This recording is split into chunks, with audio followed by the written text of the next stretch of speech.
بسم اللہ الرحمن الرحیم۔ السلام علیکم ورحمۃ اللہ۔ جمعہ کی فضیلت اللہ تبارک و تعالی نے اس امت کو بے شمار امتیازات اور فضائل جلیلہ سے مخصوص کیا، جن میں سے ایک یوم جمعہ کا امت کے لیے خاص کرنا ہے، جبکہ اس دن سے اللہ تبارک و تعالی نے یہود و نصارہ کو محروم رکھا۔ حضرت ابو ہریرہ رضی اللہ تعالی عنہ سے مروی ہے، فرماتے ہیں نبی کریم صلی اللہ علیہ وسلم نے ارشاد فرمایا، اللہ تعالی نے ہم سے پہلے والوں کو جمعہ کے دن سے محروم رکھا۔ یہود کے لیے ہفتہ کا دن اور نصارہ کے لیے اتوار کا دن تھا۔ پھر اللہ تعالی نے ہمیں برپا کیا اور جمعہ کے دن کی ہمیں ہدایت فرمائی اور جمعہ ہفتہ اور اتوار بنائے۔ اسی طرح یہ اقوام روز قیامت تک ہمارے تابع رہیں گی۔ دنیا والوں میں ہم آخری ہیں اور قیامت کے دن اولین میں ہوں گے، اور تمام مخلوقات سے قبل اولین کا فیصلہ کیا جائے گا۔ اللہ تعالی نے اس دن اپنی بندگی کے لیے جمع ہونے کا حکم دیا۔ ارشاد باری تعالی ہے، یا ایھا الذین آمنوا اذا نودی للصلاۃ من یوم الجمعۃ فاسعوا الی ذکر اللہ۔ مومنو، جب جمعہ کے دن نماز کے لیے اذان دی جائے گی تو اللہ کے ذکر کی طرف لپکو۔ آیت میں سعی سے مراد تیزی سے چلنا نہیں، بلکہ جمعہ کے لیے جلد نکلنے کا اہتمام کرنا ہے۔ یاد رہے کہ جمعہ نماز کے لیے بھاگتے ہوئے جانے سے روکا گیا۔ ابن قیم فرماتے ہیں، جمعہ کا دن عبادت کا دن ہے، اس کا دنوں میں ایسا مقام ہے جیسا مہینوں میں ماہ رمضان کا، اور اس دن مقبولیت کی گھڑی کا وہی درجہ ہے جیسا کہ رمضان میں شب قدر کا۔ جمعہ کا دن دنوں میں بہترین دن ہے۔ حضرت ابو ہریرہ رضی اللہ تعالی عنہ سے مروی ہے، نبی رحمت صلی اللہ علیہ وسلم نے فرمایا، جس دن میں سورج طلوع ہوتا ہے ان میں سب سے بہترین جمعہ کا دن ہے۔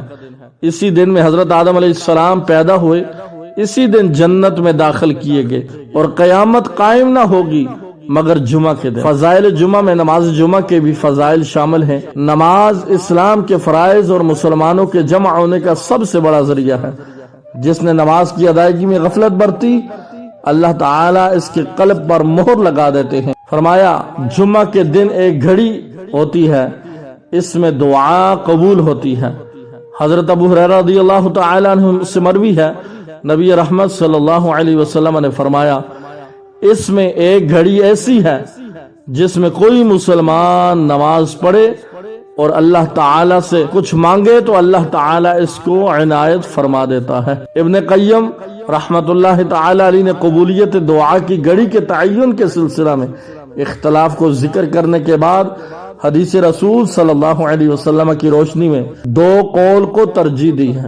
اول، وہ گھڑی خطبہ شروع ہونے سے لے کر نماز کے ختم ہونے تک کا درمیانی وقت ہے۔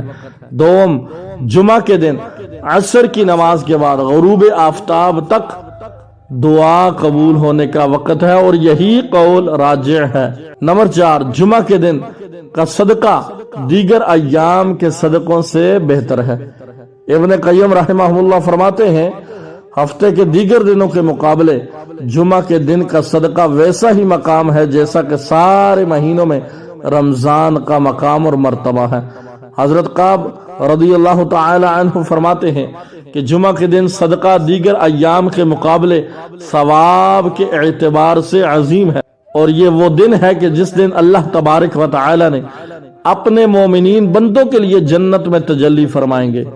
حضرت انس بن مالک رضی اللہ تعالی عنہ فرماتے ہیں، اللہ رب العزت کے فرمان وَلَدَيْنَا مَزِيدٌ کے بارے میں فرماتے ہیں کہ اس سے مراد اللہ تعالی کا ہر جمعہ تجلی فرمانا ہے۔ جمعہ کا دن ہفتہ میں بار بار آنے والی عید ہے۔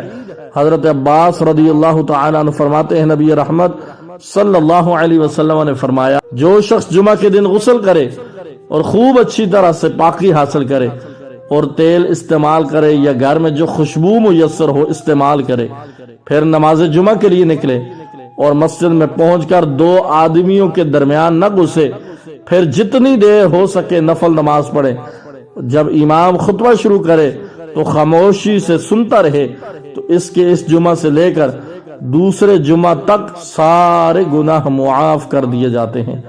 جمعہ کے لیے چل کر جانے والے ہر قدم پر 1 برس کے روزے رکھنے اور قیام کرنے کا ثواب ملتا ہے۔ ناظرین محترم، اگر آپ کو یہ ویڈیو پسند آئی ہے تو اپنے دوستوں کے ساتھ ضرور اسے شیئر کر کے ثواب دارین حاصل کریں، اور مزید اس طرح کی پیاری ویڈیوز کے لیے میرے یوٹیوب چینل کو سبسکرائب کر دیجئے اور ساتھ لگی گھنٹی کے نشان کو دبا کے آل پر کر دیجئے تاکہ ہر نئی آنے والی ویڈیو کا نوٹیفیکیشن سب سے پہلے آپ تک پہنچ سکے۔ جزاک اللہ خیرہ۔ السلام علیکم ورحمۃ اللہ وبرکاتہ۔